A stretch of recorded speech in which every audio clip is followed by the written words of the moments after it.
Damos graças a Deus porque nos encontramos na sua casa, porque temos um sábado para quebrar as responsabilidades e as preocupações do dia a dia.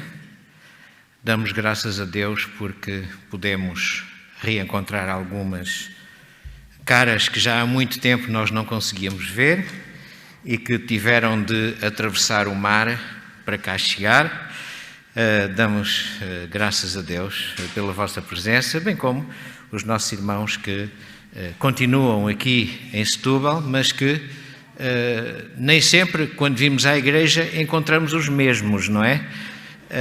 Porque há todas estas limitações e, portanto, nós vamos dando, até dar a volta completa, passam-se muitas semanas. Eu quero agradecer a leitura do texto que foi feita há momentos, de Daniel capítulo 12, versículo 1. E este é um texto que provoca reações. Provoca sempre reações este texto.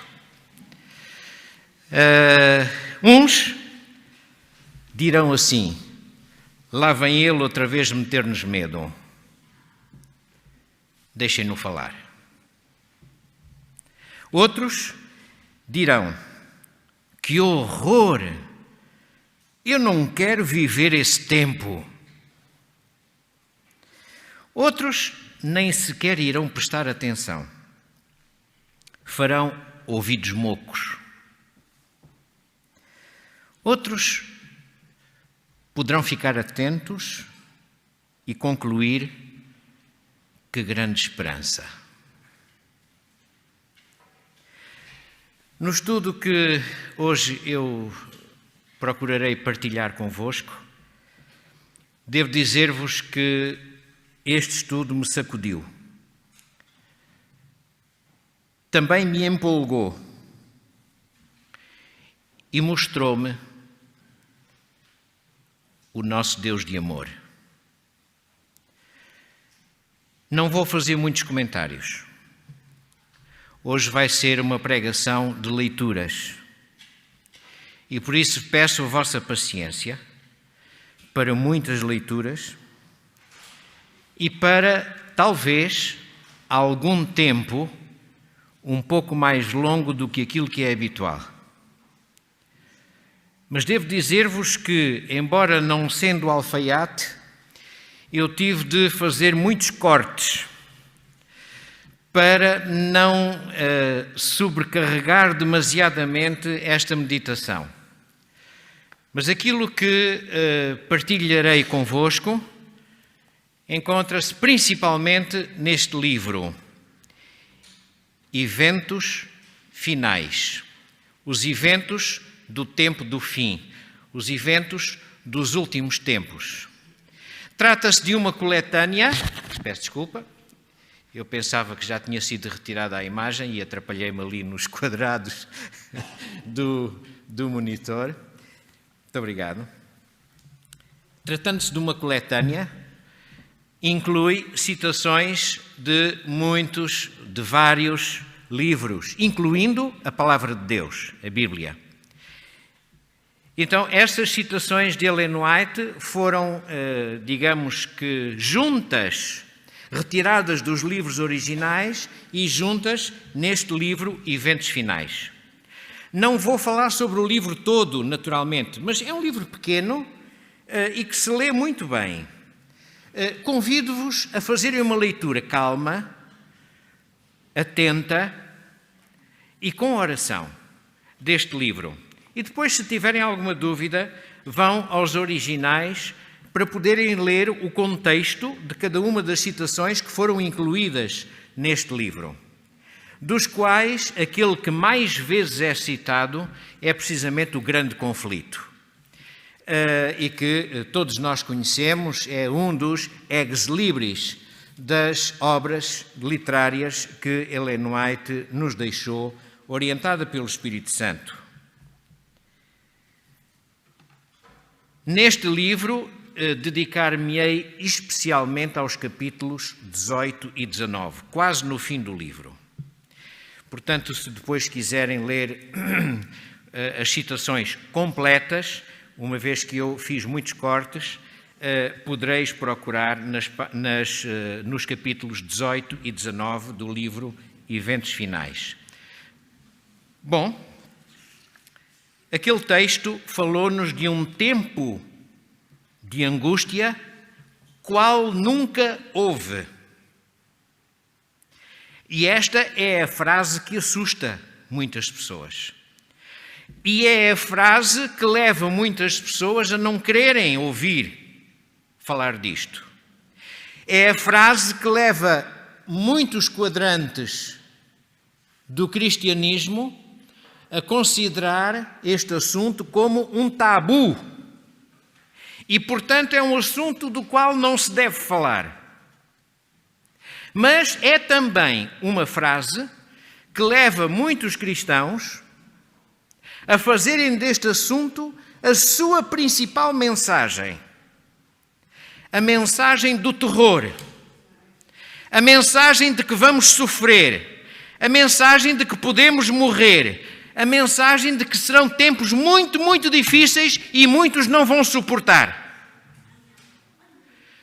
Iremos procurar, ao longo da nossa meditação hoje, desmontar algumas destas ideias mais extremas, mais radicais.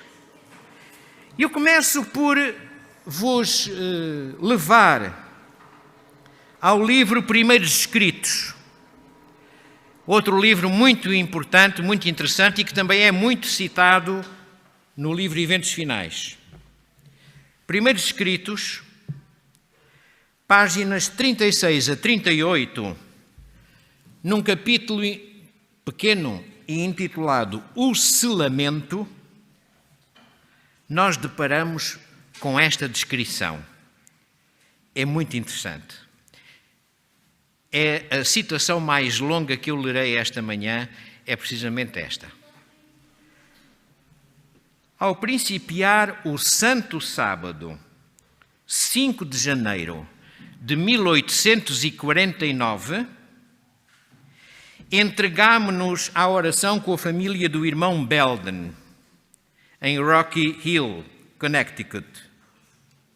E o Espírito Santo caiu sobre nós. Agora atenção. Fui levada em visão para o lugar santíssimo, onde vi Jesus ainda a interceder por Israel. Na extremidade inferior das suas vestes havia uma campainha e uma romã. Vi então que Jesus, notem, não abandonaria o lugar santíssimo sem que cada caso fosse decidido, ou para a salvação ou para a destruição.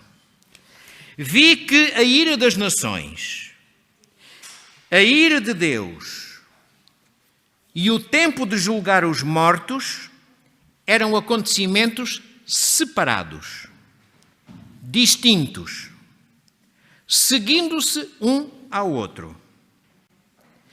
Vi também que Miguel não se levantara e que o tempo de angústia, tal como nunca houve, ainda não começara.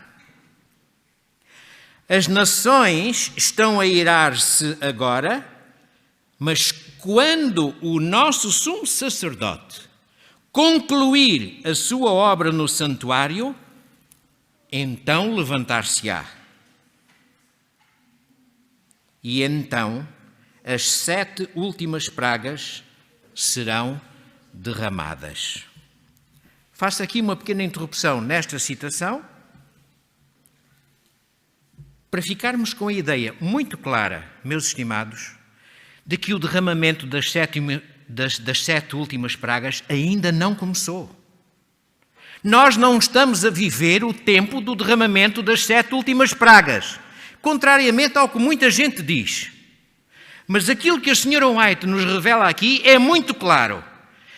Isso só vai acontecer quando terminar o trabalho de intercessão de Jesus. E esse trabalho ainda não terminou. Vamos continuar. É muito curiosa esta visão. Vi que os 4 anjos, lembram-se daquela profecia dos 4 anjos que seguram os 4 ventos? Vi que os 4 anjos segurariam os 4 ventos até que... Até quando? Notem. Até que a obra de Jesus estivesse terminada no santuário. E então viriam as 7 últimas pragas. Então o meu anjo assistente reconduziu-me à cidade, onde vi 4 anjos a voarem em direção à porta. Estavam precisamente a apresentar o cartão de ouro ao anjo que estava à porta, quando vi outro anjo voar celeremente, vindo da direção em que se encontrava a mais excelsa glória. Este anjo voava com grande velocidade. E vinha de onde? De onde é que ele vinha? Acabei de ler. Da direção em que se encontrava a mais excelsa glória. O que é a mais excelsa glória? É o trono de Deus, claro. Vinha da presença de Deus, este anjo. E clamar com grande voz aos outros anjos, aqueles 4, agitando para cima e para baixo alguma coisa que tinha na mão. E continua Ellen White. Pedi ao meu anjo assistente a explicação do que via. Disse-me que nada mais poderia ver. Então, mas em breve, ele mostrar-me-ia o que significavam as coisas que então vi. Nesse sábado à tarde, entre o grupo que estava reunido ficou doente e pediu orações para ser curado. Isto não é a visão, isto é a descrição do que se passou. Quando Ellen White recebeu aquela visão que acabámos de ler. E da parte da tarde, nesse sábado, alguém adoeceu naquele grupo de pessoas e pediu orações para cura. Vamos continuar. Unimo-nos em rogos ao médico que jamais perdeu um caso. E enquanto o poder curador descia e o enfermo sarava, o Espírito caiu sobre mim e fui arrebatada em visão. A segunda visão no mesmo dia. Então, nós podemos dizer que foi um tema dividido em 2 partes. Na primeira parte, Ellen White ficou confusa. O que era aquilo daquele anjo que foi dizer aos outros qualquer coisa com grande agitação e com grande emergência? E perguntou ao seu anjo assistente e ele disse: calma, hás de saber isso mais adiante. E agora vem então a segunda parte da visão. Vi 4 anjos que tinham uma obra a fazer na terra e estavam em vias de a cumprir. Jesus estava vestido com trajes sacerdotais. O que é que isto quer dizer? Estava a exercer como sacerdote. O que é que isto quer dizer? Estava a interceder. Já vamos ver em que dia. Ele olhou compassivamente para os remanescentes, levantou então as mãos, o tal anjo, e com voz de profunda compaixão, ele, o sacerdote, com voz de profunda compaixão, exclamou: meu sangue, Pai, meu sangue, meu sangue. Vi então que, Ellen White viu que, Notem que sempre que Ellen White diz foi-me mostrado que, vi que, o Senhor mostrou-me que, o anjo disse-me que, isto são frases diretas que lhe vieram em visão. E, portanto, não estão afetadas pelas suas opiniões ou pela sua experiência espiritual. Outras afirmações suas poderão ter sido afetadas pela sua cultura, por aquilo que ela foi buscar a outras obras. No Grande Conflito nós encontramos exemplos vastos desta procura bibliográfica que Ellen White fez. Poderão estar realmente as suas opiniões, fruto de oração, fruto de experiência. Agora, quando ela diz vi que, ou foi-me mostrado que, ou o anjo disse-me que, não há interpretações aleatórias, porque foi aquilo que Deus lhe transmitiu diretamente. E ela diz, vi então que de Deus, que estava sentado sobre o grande trono branco, saía uma luz extraordinariamente brilhante e derramava-se em redor de Jesus. Vi a seguir um anjo com uma missão da parte de Jesus, a voar celeremente aos 4 anjos. Estão a ver que esta segunda parte da visão vai encaixar no fim da primeira parte da visão? Voar celeremente aos 4 anjos que tinham a obra a fazer na terra, agitando para cima e para baixo alguma coisa que tinha na mão e clamando com grande voz. Aqui vamos avançar. Sabem o que é que aquele anjo começou a clamar? Segurai, segurai, segurai, até que os servos de Deus sejam selados na fronte. Até que o selamento esteja concluído. Perguntei ao meu anjo assistente o sentido, o significado do que eu ouvia e o que iriam fazer os 4 anjos. Disse-me ele que era Deus quem restringia os poderes e incumbira os seus anjos de tudo quanto se relacionava com a terra. Disse-me que os 4 anjos tinham poder da parte de Deus para reter os 4 ventos e que estavam já prestes a soltá-los. Mas enquanto se lhes afrouxavam as mãos e os 4 ventos estavam para soprar, os olhos misericordiosos de Jesus contemplaram os remanescentes que ainda não estavam selados. E erguendo as mãos ao Pai, alegou que tinha derramado o seu sangue por eles. Então o outro anjo recebeu ordem para voar velozmente aos 4 e mandar-lhes reter os ventos até que os servos de Deus fossem selados na fronte com o selo do Deus vivo. Que revelação fantástica! Que esperança maravilhosa é esta! Enquanto o selamento não tiver terminado, existe oportunidade. Que grande amor, o amor de Deus.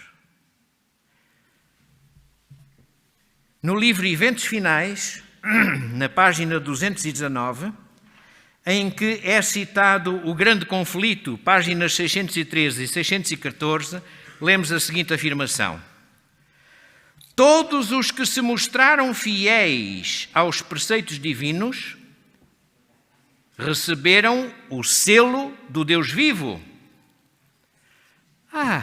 Que boa notícia! Todos os que se mostraram fiéis aos preceitos divinos receberam o selo do Deus vivo. Jesus cessa então de interceder no santuário celestial. Cristo fez a expiação pelo seu povo e apagou os seus pecados. O número dos seus súbditos completou-se. A obra de intercessão chegou ao fim. Quando é que chega ao fim? Quando o selamento terminar. E então sim, outras coisas irão acontecer. No mesmo livro, Eventos Finais, mas agora na página 223, e citando as páginas 67 e 68 do livro Testemunhos Seletos, volume 2, diz a Sra. White: quando vier este tempo de angústia, todo o caso estará decidido. Ou seja, quando o tempo de angústia começar, não há já oportunidades. As oportunidades terminarão e a seguir começará o tempo de angústia. Não há mistura entre as duas coisas. Não há que dizer, nós temos de estar preparados para o tempo de angústia, porque senão no tempo de angústia poderemos perder-nos. Isso não acontece, irmãos. Já todos estarão selados quando o tempo de angústia começar. Amém? Então nós estamos a viver o tempo da oportunidade.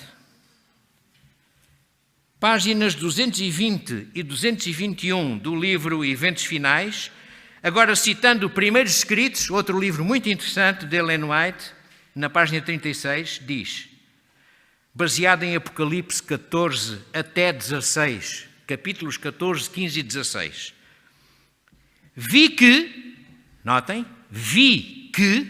Atenção ao peso destas palavras, vi que os 4 anjos segurariam os 4 ventos até que a obra de Jesus estivesse terminada no santuário. E então viriam as 7 últimas pragas. O que é que vai marcar o fim do selamento e o princípio do derramamento das 7 últimas pragas? Que acontecimento é que vai ter lugar? Eventos Finais, na página 218, agora numa citação de Patriarcas e Profetas, página 201. Quando Cristo cessar a sua obra como mediador em prol do homem, então começará esse tempo de angústia. Ter-se-á então decidido o caso de todas as pessoas. Ao Jesus deixar a sua posição como intercessor do homem, junto a Deus, faz-se o solene anúncio. Atenção. Qual é o solene anúncio? Quem é injusto, faça injustiça ainda. Quem está sujo, suje-se ainda. Quem é justo, faça justiça ainda. E quem é santo, seja santificado ainda. Lemos isto em Apocalipse capítulo 22, versículo 11. Ou seja, isto é um decreto. É um decreto divino. E a publicação deste decreto marca o fim do selamento e o princípio do tempo de angústia.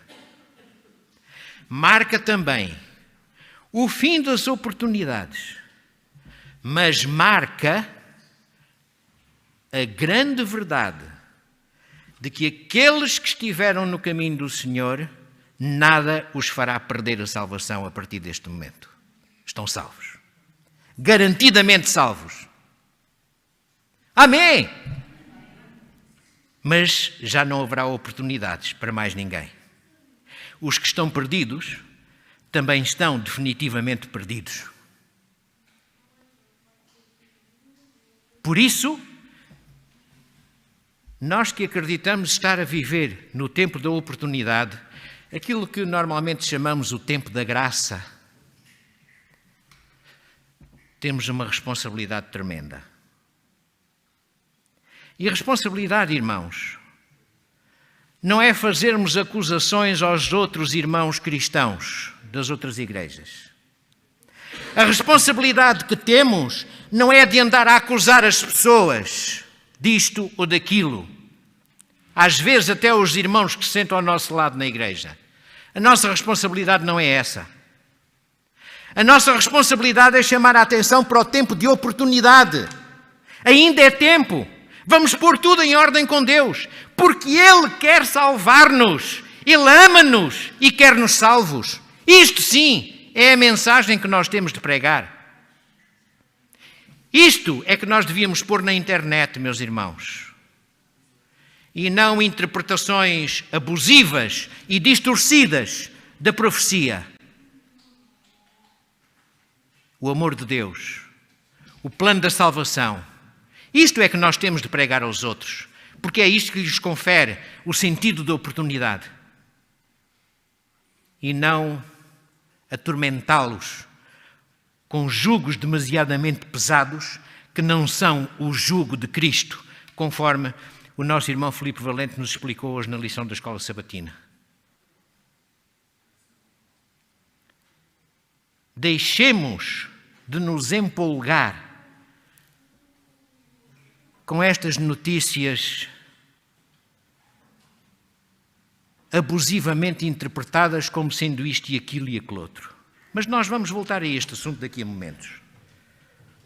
Então já vimos que o tempo de angústia virá depois de terminado o selamento, depois de fechada a porta da graça, como nós costumamos dizer, depois de ser publicado o decreto, quem está salvo, quem é justo continua justo, quem é pecador continuará pecador.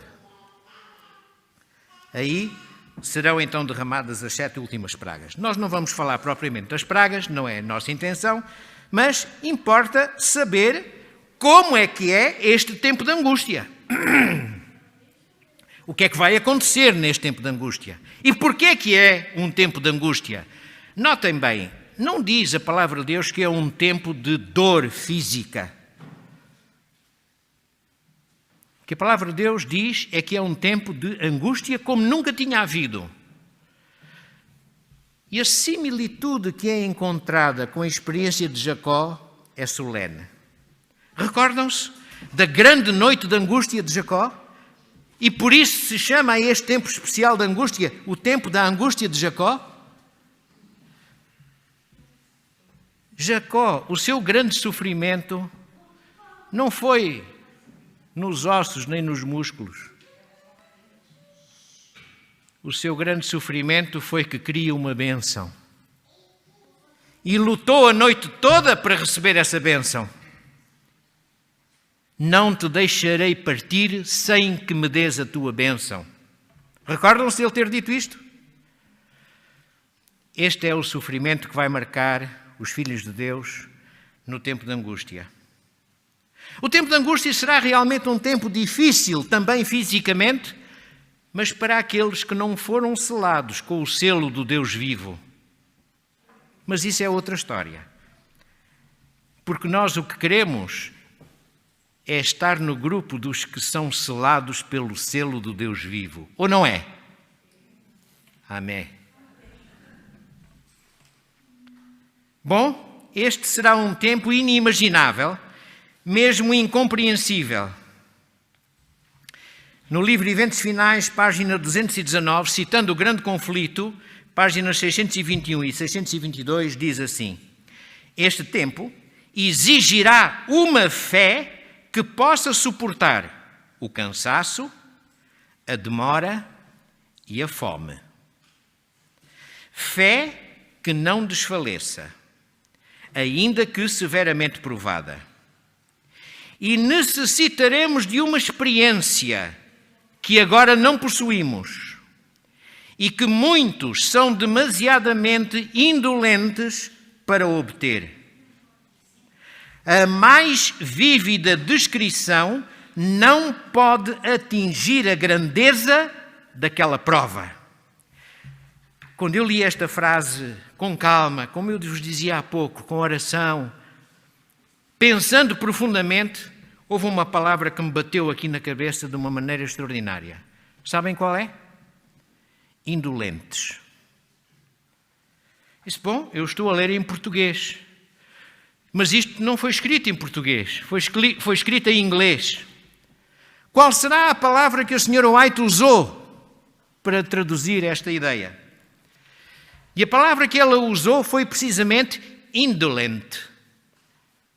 Ora, sabem que a nossa tendência, quando se traduz palavras do inglês para o português, é encontrar no português as palavras mais parecidas com aquelas em inglês. Mas isto pode nos levar a algumas conclusões erradas. Há algumas palavras em inglês cuja palavra mais semelhante em português significa algo totalmente diferente.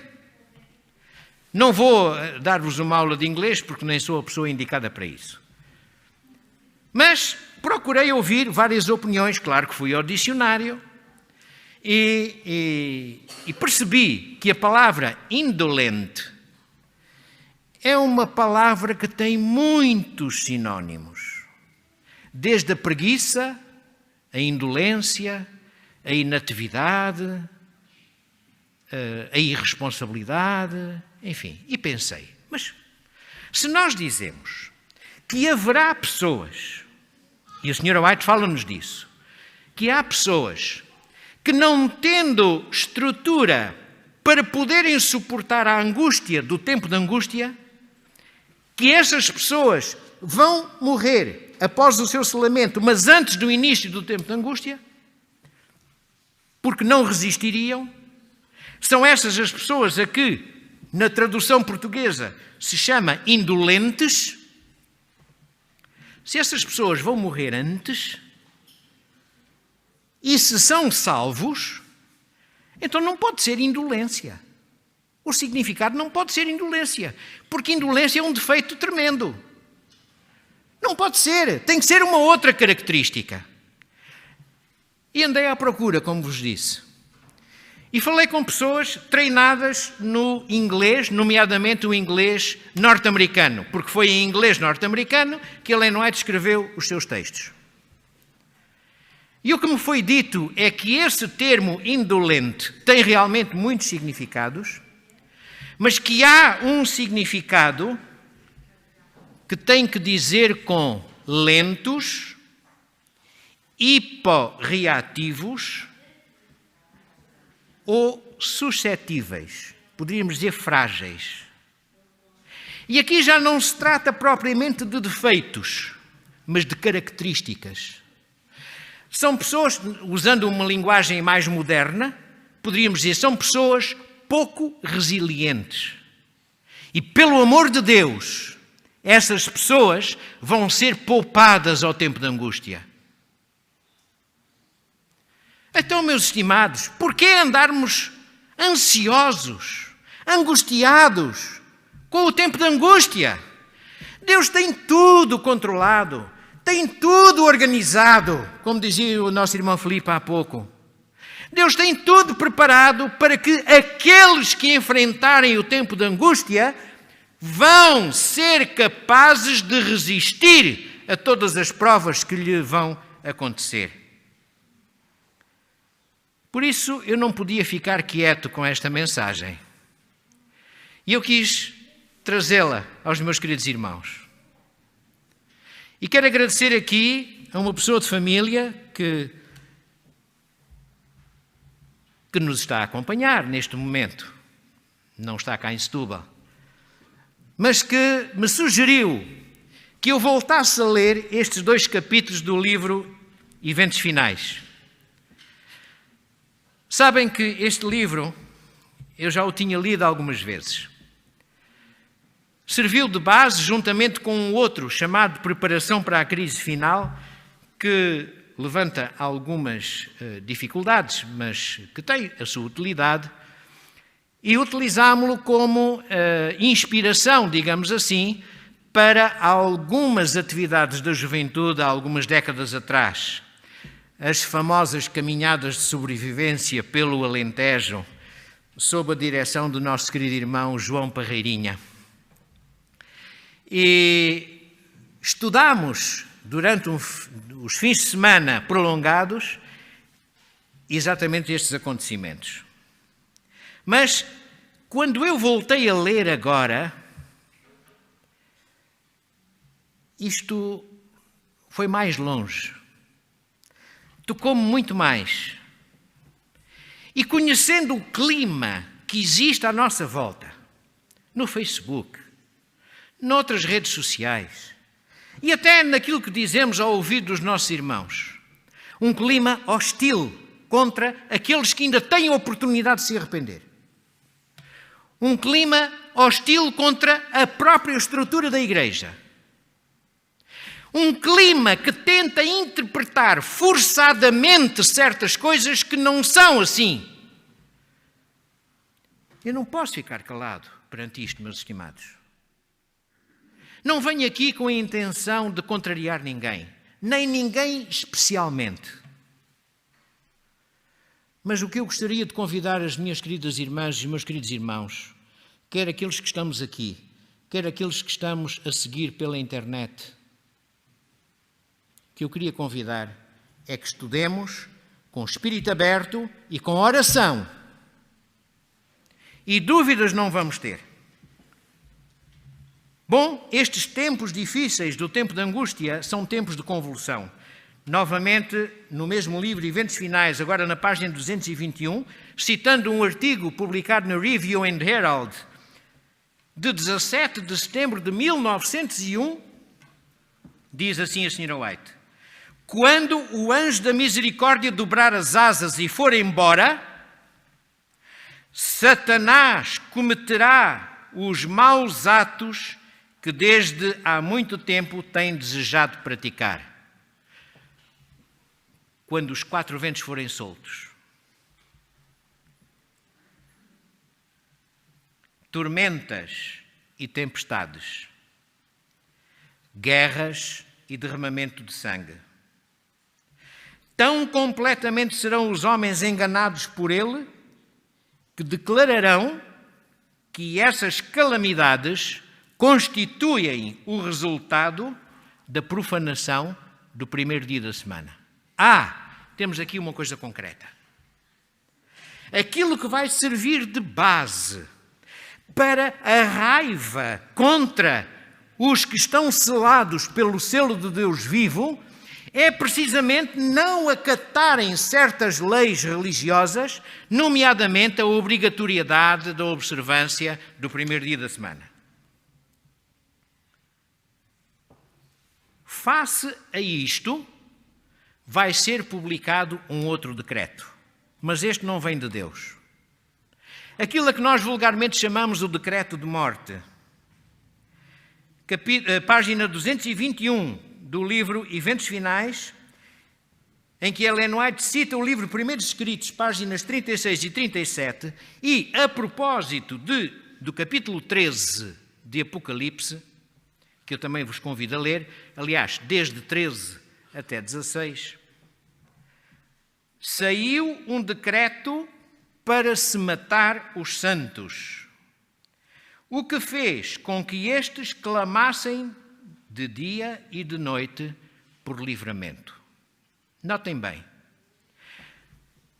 o mesmo que aconteceu no tempo do rei Assuero, também saiu um decreto para se matar o povo de Deus. E eles clamaram por socorro. E o que é que aconteceu? Veio socorro. E é isto que marca este tempo de angústia. Os filhos de Deus, os que estão selados com o selo do Deus vivo, serão acusados como responsáveis pelos sofrimentos dos outros, face aos efeitos das pragas. Recordam-se que foi isto que aconteceu com o povo de Israel quando estavam no Egito? Isto não é novidade para nós. Mas assim como o povo de Israel encontrou o livramento, assim como o povo de Israel antigo, no tempo de Assuero, encontrou o livramento, também nós, que dizemos, infelizmente com orgulho, mas devíamos dizer com gratidão, que somos o Israel espiritual, encontraremos o livramento quando for necessário. O decreto é um decreto para matar. Mas o que a Sra. White nos diz não é que vão ser mortos. Diz que vai haver um decreto. E será tão aflitivo, as acusações serão tão poderosas, que os santos vão clamar por livramento. E aqui é o sofrimento, aqui é a angústia dos que estão selados e que vão pensar: será que eu estou realmente selado? Será que eu estou realmente no caminho da salvação? Será que realmente eu vou poder encontrar-me com Jesus? Este sofrimento não é nos ossos. Este sofrimento é na nossa mente. No livro Eventos Finais, página 222, numa citação de Nos Lugares Celestiais, que é um livro de meditações matinais que foi publicado em 1968, na página 344, diz a Sra. White: então é que sairá o decreto que proíbe os que guardam o sábado do Senhor de comprarem ou venderem, ameaçando-os de punição e mesmo de morte, se não observarem como dia de descanso o primeiro dia da semana. Não é matando-os, não é punindo-os, mas é ameaçando-os de punição e mesmo de morte, se não observarem como dia de descanso o primeiro dia da semana. Na página 232 do livro Eventos Finais, em que Ellen White cita novamente o grande conflito, páginas 635 a 637, quando a proteção das leis humanas for retirada dos homens que honram a lei de Deus, haverá em diferentes países um movimento simultâneo com o fim de os destruir. Sabem como é que será apelidada nesta altura a Igreja verdadeira? Os que estão selados com o selo do Deus vivo serão chamados de a odiada seita. Já ouviram isto em algum lado, não? Agora reparem na frase a seguir: resolver-se-á dar numa noite um golpe decisivo. Ou seja, os selados, que a Sra. White às vezes chama de santos ou de remanescentes, vão ser acusados. E como acusados que são, já ouviram falar em prisão preventiva? Bom, serão presos, mas muitos não serão presos. Muitos vão conseguir fugir, já vamos ler. Mas não vão estar todos juntos. Pequenos grupos aqui, pequenos grupos ali, sabe-se lá por onde. Diz a Sra. White que é em toda a terra. Hoje em dia, como sabem, praticamente é impossível uma pessoa escapar aos sistemas de rastreio que existem. Se tiverem telemóvel, ainda mais fácil é. Se não tiverem telemóvel, estejam descansados que há centenas de satélites capazes de exercerem essa missão.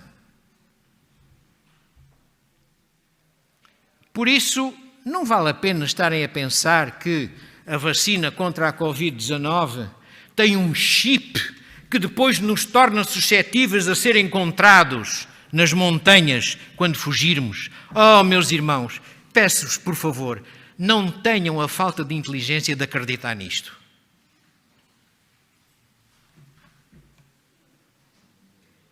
Já viram como é que as senhoras enfermeiras fazem para dar a vacina? Já viram? O frasco, Filipe, dá para quantas doses? 6. O frasco dá para 6 doses. Então deveria haver 6 chips dentro do frasco. E agora a enfermeira, quando vai ali, anda com a agulha à procura do chip. Oh, irmãos, isto é absurdo. Então e a agulha não ficava entupida com o chip?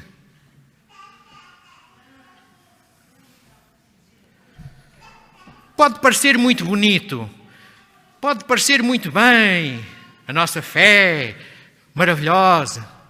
Oh, irmãos, Deus é um ser inteligente. Quem é que leu a meditação matinal de ontem? Alguém leu? Muito bem. Vejo algumas mãos no ar. Muito obrigado. Aqueles que não leram, vão lá, se faz favor. E vejam um parágrafo em que a Sra. White fala claramente de que é Deus que está por trás dos progressos científicos que protegem a humanidade das intempéries. Então, aquilo que essas pessoas dizem que é falta de fé receber a vacina, isso é que é falta de fé por não confiarem naquilo que Deus deu ao ser humano para se proteger. Oh, meus estimados, eu peço desculpa por este calor, mas realmente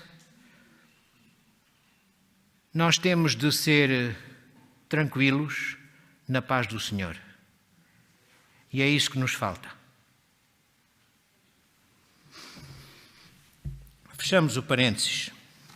No livro Eventos Finais, somos chamados a atenção para um outro problema. Nós pensamos, vamos ter de fugir, vamos ter problemas, vamos ter dificuldades, falta de liberdade, vamos ser acusados. Então temos de arranjar condições para sobreviver nesse tempo. Não comento, mas esclareço. Página 224 e 25, que é extraída do livro Primeiros Escritos, diz: casas e terras serão de nenhuma utilidade para os santos no tempo de angústia. Casas e terras. Não vale a pena termos posses para depois podermos sobreviver no tempo de angústia. Não vale a pena. Pois terão de fugir diante de turbas enfurecidas, e nesse tempo as suas posses não podem ser libertadas. Ele, referindo-se a Deus, os ensinará em tempo de necessidade. Haverá um tempo em que é necessário. A quando vender e quanto vender.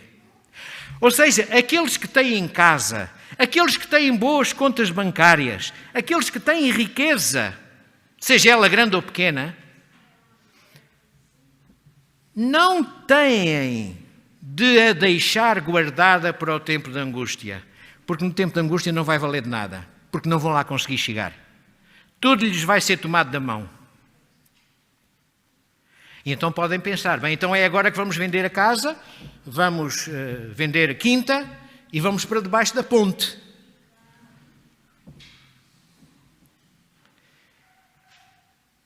O que a Sra. White nos diz é o seguinte: Deus os ensinará em tempo de necessidade quando vender e por quanto vender. Então nós temos de estar atentos aos sinais. E se hoje nós estamos a viver o tempo de oportunidade, que nós sabemos ser o dia das expiações, que começou há cerca de 180 anos atrás, em 1844. Estamos a viver o dia da oportunidade, o dia da libertação, o dia do selamento. Mas este dia vai chegar ao fim. Não vale a pena irmos fazer contas, pois, porque a profecia diz que um dia corresponde a um ano, meus estimados, já passaram 180. Mas a Bíblia diz que para Deus um dia é como 1000 anos. Então ainda nos faltam 900 e quase 900 anos até vir Jesus. Não vale a pena. Não vamos fazer contas. Não vale a pena. Porque essas contas não estão ao nosso alcance. Não vale a pena. Jesus vem amanhã. Se eu morrer esta noite, vem. Para mim. Jesus vem daqui a 50 anos? Talvez. Não sei. Deus sabe. Basta-me confiar em Deus e estar preparado. É esse o meu papel. Páginas 227 e 228, em que Ellen White cita Primeiros Escritos, página 56, ela diz: O Senhor tem-me mostrado, e agora reparem, o Senhor tem-me mostrado, não é o Senhor mostrou-me. Mostrou uma vez. É importante porque foi Deus que mostrou. Mas quando ela diz, o Senhor tem-me mostrado, significa que Deus lhe mostrou várias vezes. E ela diz, repetidamente, que é contrário à Bíblia, fazer qualquer provisão para o tempo de angústia. Vi que, se os santos tivessem alimento acumulado por eles no campo, no tempo de angústia, quando a espada, a fome e a pestilência estão na terra, seria tomado deles por mãos violentas e estranhos ceifariam os seus campos. Será para nós, então, tempo de confiarmos inteiramente em Deus e Ele sustentar-nos-á. Amém. Vi que o nosso pão e a nossa água estarão certos nesse tempo e que não teremos falta, nem padeceremos de fome, pois Deus é capaz de estender para nós uma mesa no deserto.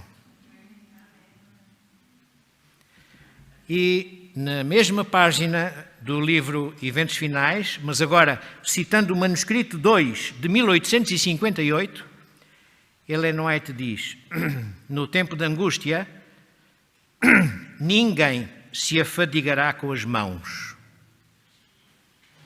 Os seus sofrimentos serão mentais. E Deus proverá alimento para eles. Amém. E continua na página 229, agora citando o grande conflito, páginas 626, 27, 30 até 33. Anjos virão a eles nas celas solitárias, trazendo o quê? Luz e paz do céu. A prisão será como um palácio, pois os ricos na fé morarão ali, e as paredes sombrias serão iluminadas com a luz celestial. Amém! Pudessem os homens ver com visão celestial e contemplariam grupos de anjos magníficos em poder, estacionados em redor daqueles que guardaram a palavra da paciência de Cristo. Esses anjos estão à espera da ordem do seu comandante para os arrancar do perigo. O precioso Salvador enviará auxílio exatamente quando dele necessitarmos. Amém. E citando os Testemunhos Seletos, volume 3, páginas 284 e 285, Ellen White acrescenta: o povo escolhido de Deus ficará inabalável. Satanás e a sua hoste poderão destruí-los. Não poderão destruí-los, não poderão destruí-los, pois anjos magníficos em poder protegê-los-ão. Que animador! É ou não é um motivo de esperança? No meio daquela angústia que assusta tantas pessoas e que até faz tremer a fé de algumas pessoas, ouvir dizer isto, que o povo de Deus ficará inabalável e que Satanás e os seus anjos não conseguirão destruí-los, porque os anjos magníficos de poder os vão proteger. Deus seja louvado. Em resultado disto, então vamos chegar a uma outra fase do tempo de angústia. Estamos a caminhar no tempo. Não sabemos quantas horas, quantos dias, quantas semanas, quantos meses é que vai durar o tempo de angústia. nem vale a pena fazermos contas. O que sabemos é que ele vai acontecer e que os que estão selados com o selo do Deus vivo vão resistir. E que quando chegar o momento em que parece que está tudo perdido, eles vão ser eventos finais, páginas 232, 233, também citando o grande conflito, nas páginas 635 a 637. Por toda a parte, grupos de homens armados, instigados pelas hostes de anjos maus, preparam-se para a obra da morte. Lembram-se dos tempos de Assuero? Prestes a cair sobre a presa. Quando? Eis um denso negror, mais intenso do que as trevas da noite, cai sobre a terra. É à meia-noite que Deus manifesta o seu poder para o livramento do seu povo. Não se lembram de que, atrás, nós vimos que vai ser tudo preparado para que numa noite seja dado o golpe final contra o povo de Deus? Pois é nessa noite que Deus vai manifestar o seu poder para o livramento do seu povo. No meio dos céus agitados, acha-se um espaço claro de glória indescritível, de onde vem a voz de Deus, como o som de muitas águas. A voz de Deus como o som de muitas águas. Não é um sussurro. É como o som de muitas águas. Em Angola existem umas cataratas em que a água cai de cerca de 100 metros de altura. Eu suponho que o João conseguiu conhecer a Calandula. Não conseguiste? Que pena. A guerra não deixou. Pois a Calandula, conhecida como as quedas de água do Duque de Bragança, no nome colonial, o estrondo da queda da água é audível a 15 quilómetros de distância. Ora, esta água do rio Lucala, é assim que se chama o rio que passa por estas quedas, nem sequer é uma gota comparada com a descrição que a senhora White faz das muitas águas. A voz de Deus como de muitas águas. E sabem o que é que a voz de Deus vai dizer nesse momento, nessa noite? Está feito.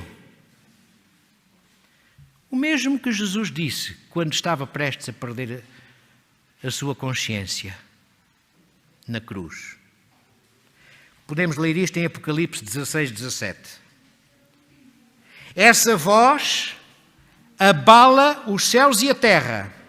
As paredes das prisões fendem-se e o povo de Deus, que estiver retido em cativeiro por causa da sua fé, é libertado.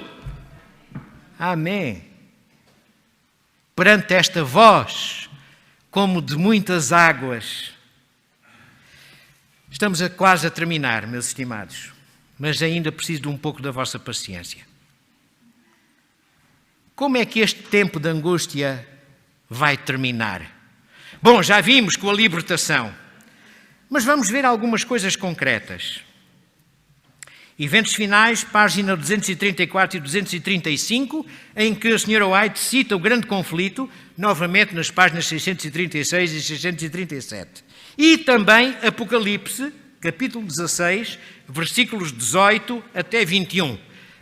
Então eu tirei só assim algumas coisas, para não ser uma leitura muito longa. Grande terremoto. O firmamento parece abrir-se e fechar-se. A atmosfera parece abrir-se e fechar-se. As montanhas agitam-se. Notem a figura poética. Agitam-se como canas ao vento. As montanhas. Já imaginaram? Agitadas como canas ao vento?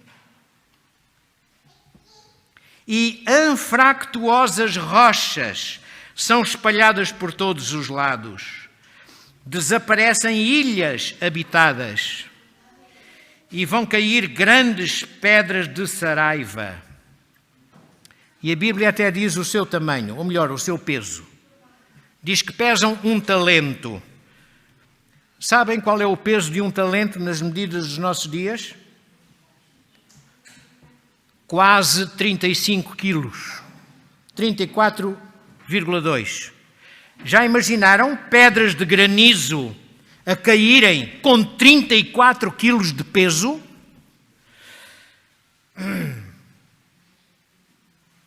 Mas isto que se refere à 7ª praga, portanto, quando o tempo de angústia terminar, será, quando estiver mesmo prestes a terminar, quando surgir a libertação, será no tempo da 7ª praga, haverá um grupo especial de pessoas,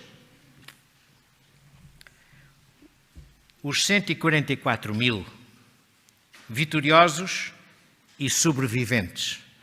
Estão descritos em vários locais da Bíblia, mas podemos ler em Apocalipse 14, versículos 1 a 5. Estes são santos vivos no fim do tempo de angústia. Vão passar pelo tempo de angústia. Vão chegar vivos ao fim do tempo de angústia. Serão eles que cantarão um cântico novo, e que é este cântico desconhecido de todos os outros salvos. Este cântico é um hino de livramento. Ellen White diz, Eventos Finais 231, página 231, citando o grande conflito, ninguém, a não ser os 144.000, pode aprender aquele cântico, porque é o da sua experiência. E nunca ninguém teve experiência semelhante. Por estas palavras, parece-nos entendermos que os que vão viver o tempo de angústia serão este grupo dos 144.000. E agora entra-se aqui numa questão. Então, mas este número é literal ou é figurado? Não sabemos. Não vale a pena. Mensagens Escolhidas, volume 1, página 174, citado neste mesmo lugar do livro Eventos Finais, a senhora White diz: não é sua, referindo-se a Deus, não é sua vontade que se metam em discussões acerca de questões que não os ajudam espiritualmente, tais como que pessoas vão constituir os 144.000. Isto, aqueles que forem os eleitos de Deus, hão de, sem dúvida, saber em breve. Amém. Não precisamos de andar para aí com especulações, com raciocínios complicados, porque isto, por aquilo e por aquele outro, e depois vamos buscar uma vírgula aqui e 2 pontos acolá. Não vale a pena. O apelo é confiar em Deus.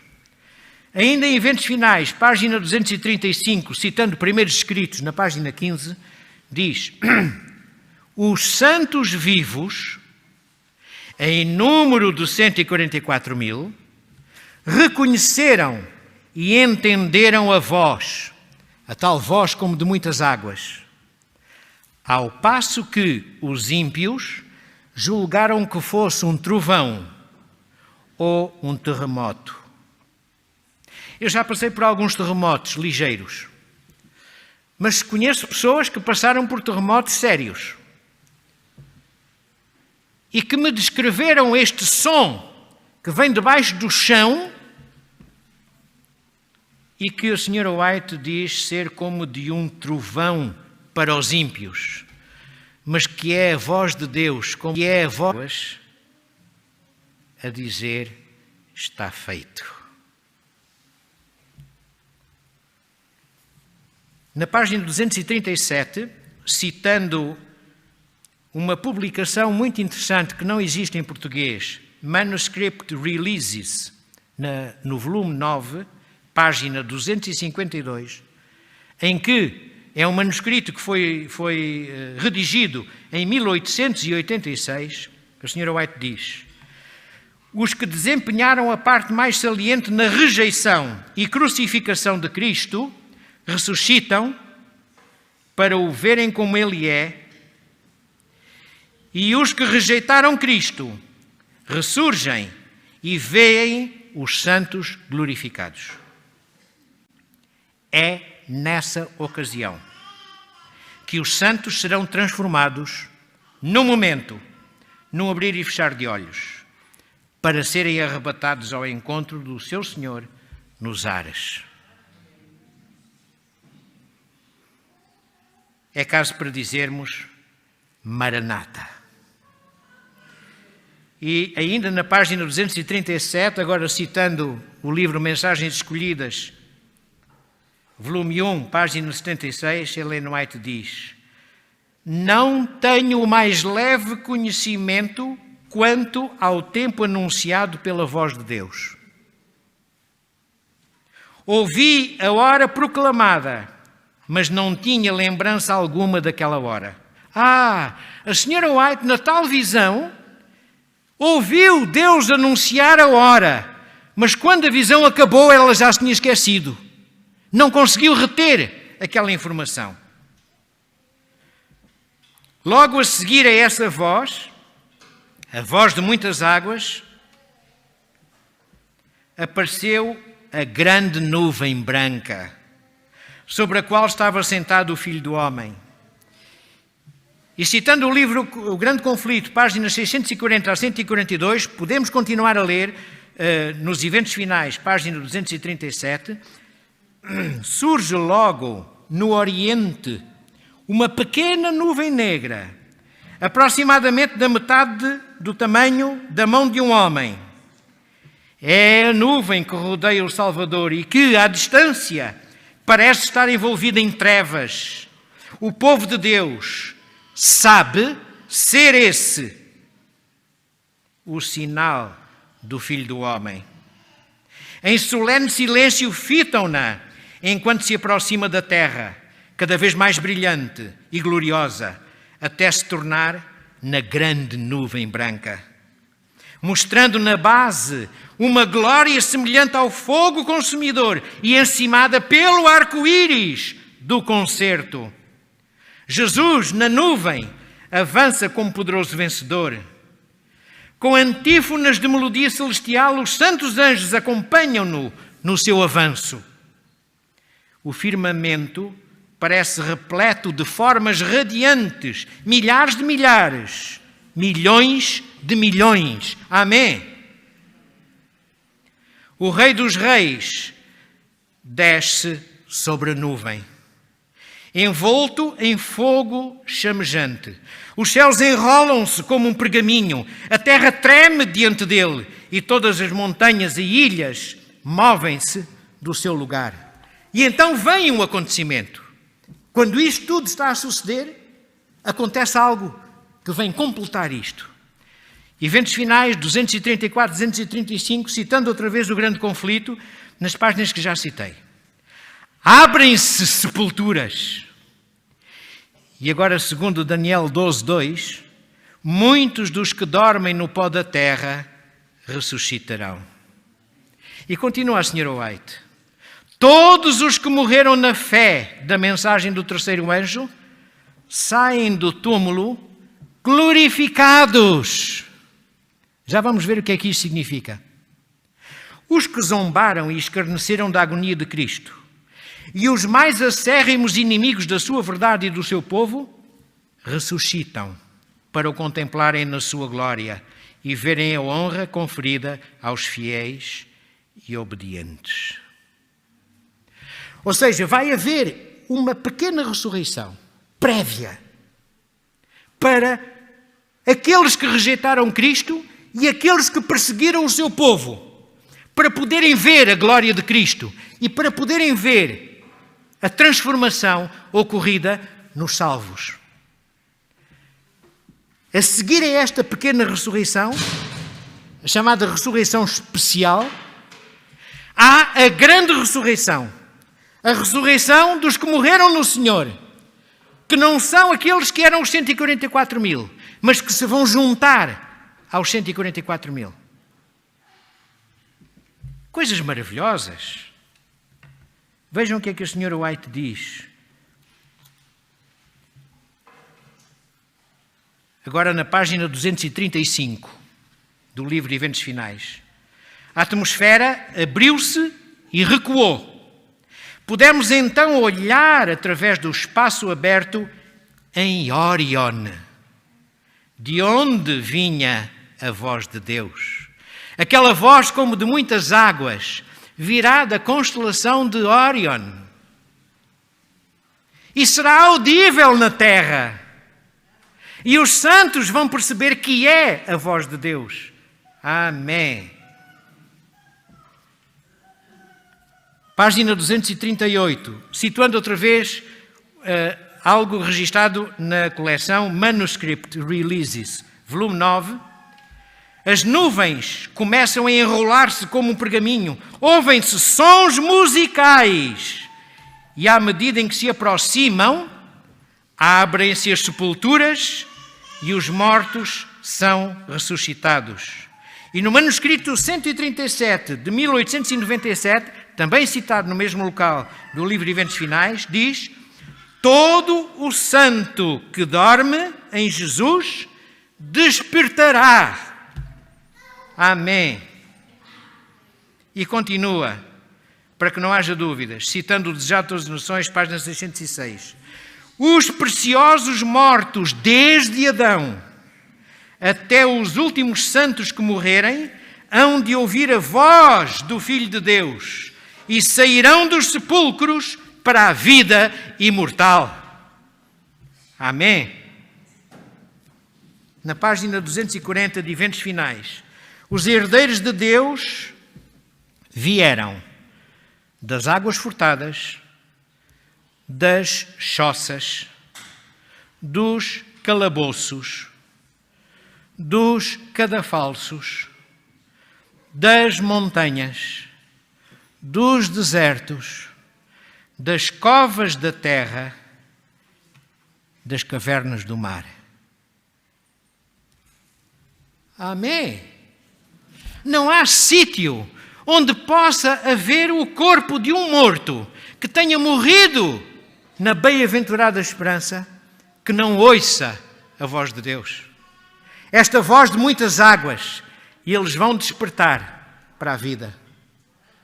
Por isso não vale a pena fazermos aí também umas certas conclusões, por causa das pessoas que são queimadas e das que morrem no mar e etc. O que está escrito contraria tudo isso, não vamos estar a perder tempo. Então nós chegamos a um momento especial, no fim do tempo de angústia, com a declaração de que está feito. Chegamos ao momento em que os santos vivos são transformados e os mortos no Senhor são ressuscitados na grande ressurreição. E essa ressurreição implica uma transformação, como o apóstolo Paulo nos diz. O que era corruptível passará a ser incorruptível. Como é que se chama este processo, em linguagem vulgar da nossa gíria? Glorificação. É a glorificação. Eventos Finais, página 242. Os justos vivos são transformados, à voz de Deus foram eles glorificados. Agora tornam-se imortais. E vejam a doçura. Criancinhas são levadas pelos santos anjos aos braços das suas mães. E com cânticos de alegria ascendem juntamente para a cidade de Deus. Estamos mesmo a terminar. Mas eu não posso deixar-vos regressar a casa sem antes termos a oportunidade de ouvir um cântico, um vídeo, que fala de tudo isto. Vamos prestar atenção, pensar nos textos bíblicos e no significado que aquelas imagens tentam reproduzir, mas que sabemos que aquilo que vai ser na realidade não há nenhuma imaginação humana capaz de reproduzir. Vamos orar enquanto estivermos atentos ao que se vai mostrar. O Rei está voltando.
Amém.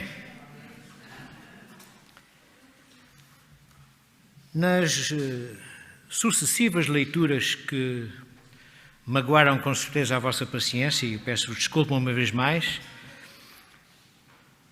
Nós vimos um desfile de conceitos: o selamento, tempo da graça, decreto de Deus, tempo de angústia, decreto de morte, ressurreição especial, primeira ressurreição, transformação, glorificação, arrebatamento e depois a coroação.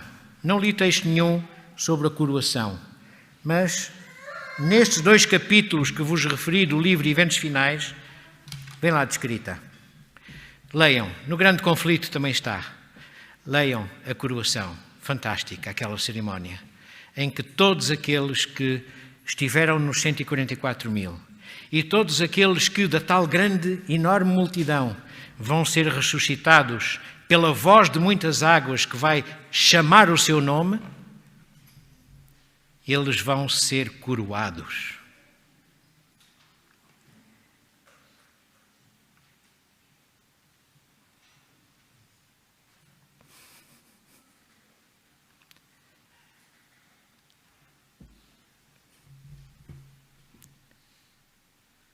E segundo o Sr. White nos deixou escrito,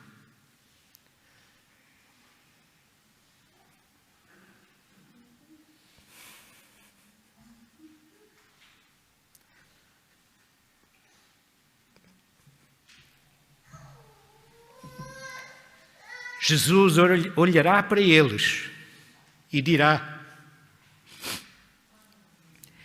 este é o meu prémio.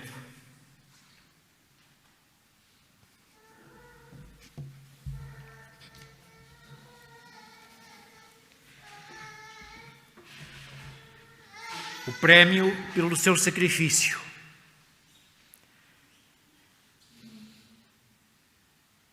O prémio pela doação da vida por cada um de nós. O mesmo prémio que culmina a troca do nosso jugo pelo seu jugo.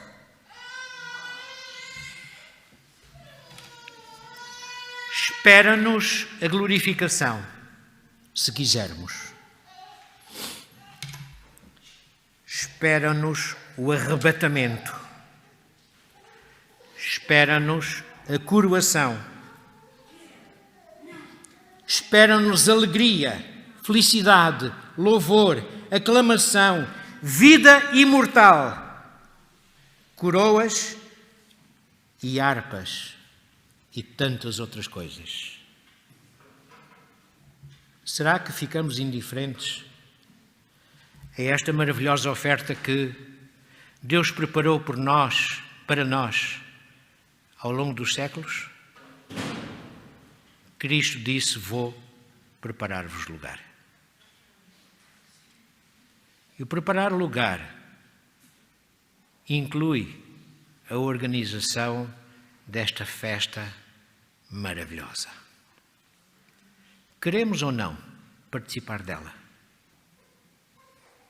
Será que vamos ficar assustados porque a culpa é daqueles que querem obrigar a observância do domingo, então vamos gastar as nossas energias a acusá-los, a dizer que este e aquele e o outro já levam na mala os planos para a lei dominical? Meus estimados, essa preocupação não é nossa, é de Deus. E sabemos que quando essas leis vierem, e quando a acusação contra nós vier, e quando nós formos para as prisões ou fugirmos, Deus vai nos dar a água e o pão.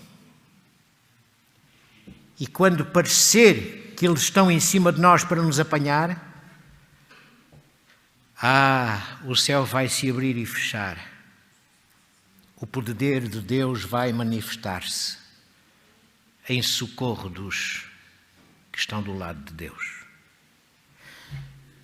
E os nossos queridos, os nossos amigos que já morreram, vão ressuscitar. Vamos vê-los também glorificados. Isto não toca os nossos corações? Será que nós ficamos indiferentes a esta proposta de Deus, esta oferta extraordinária que Deus tem para nos fazer? Termino com a leitura de um versículo do capítulo 21 de Apocalipse, versículo 7. Apocalipse 21, 7. Estou a usar a Bíblia de Andrews, que diz assim: o vencedor herdará estas coisas, e eu lhe serei por Deus, e ele me será filho. Amém. Que Deus seja o nosso Deus e que nós sejamos os seus filhos.